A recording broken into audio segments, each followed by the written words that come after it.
খুব একটা বাজে অভ্যাস আমার জানো। সকালবেলা একদমই ঘুম থেকে উঠতে পারি না, আর আমি না বরাবর দেরি করেই ঘুম থেকে উঠি।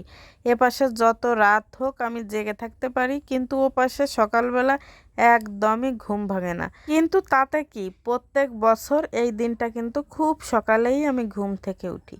হ্যালো এভরিওয়ান, শুরু করছে একটা নতুন ভিডিও। আশা করি ভিডিওটি সবার অনেক বেশি ভালো লাগবে। যদি ভালো লাগে তাহলে অবশ্যই একটা লাইক কমেন্ট শেয়ার দিয়ে পাশে থাকবেন।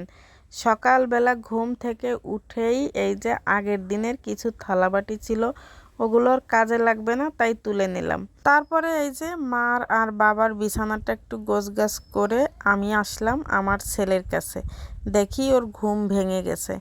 সকালবেলা ঘুম থেকে উঠেই প্রথম বায়না, আমার খাতার পেজ একটা ছিঁড়ে গেছে, ওইটা সুন্দর করে লাগিয়ে দিতে হবে।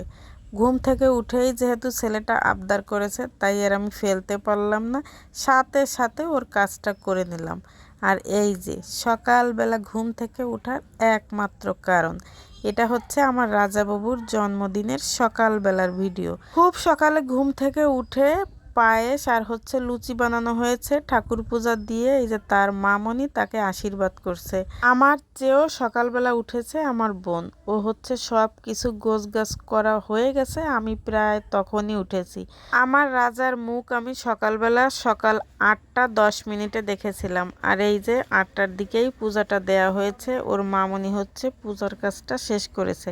পূজা দেওয়ার কাজটা আমার বোনই করে, তার কারণে হচ্ছে ও আগে আগে স্নান করে এসেছে, আর ও পাশে আমি যে বাকি কাজ ছিল সবগুলো গোছগাছ করে নিলাম। তো যাই হোক, আমারও স্নান শেষ, ঠাকুরকে প্রণাম করা শেষ। তারপরে হচ্ছে আমার রাজাকে রেডি করছি স্কুলে যাওয়ার জন্য। আর ও পাশে কিন্তু আমিও রেডি হয়েছি, স্নান করে খাওয়া দাওয়া করেছি, আমার রাজাকে খাইয়েছি। এখন রাজাবাবু রেডি হওয়া হয়ে গেলেই আমরা চট করে বেরিয়ে পড়ব। তো বলতে বলতে আমাদের কিন্তু রেডি হওয়া শেষ, তারপরে এই যে আমরা বেরিয়ে পড়লাম।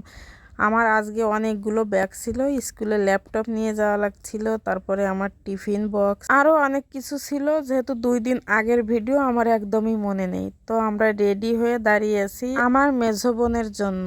তো আমার রাজা আর আমি একটু হালকা ভিডিও করে নিলাম। ওই যে আমাদের আরেক পুচু সোনা, সেও টাটা দিচ্ছে। ওদিকে আমার রাজা বাবু তার স্কুলে যত প্রিয় প্রিয় মানুষ আছে তাদের সাথেও কিন্তু কেক কেটেছে। তো এই ভিডিওটা হচ্ছে আমার মেঝো বোন করে রেখেছিল, তাই আপনাদের সঙ্গে আমি একটু শেয়ার করলাম। কারণ হচ্ছে এটাই হচ্ছে আমার রাজার জীবনে প্রথম স্কুলে জন্মদিনের কেক কাটা, তাই একটু শেয়ার না করলে কি চলে।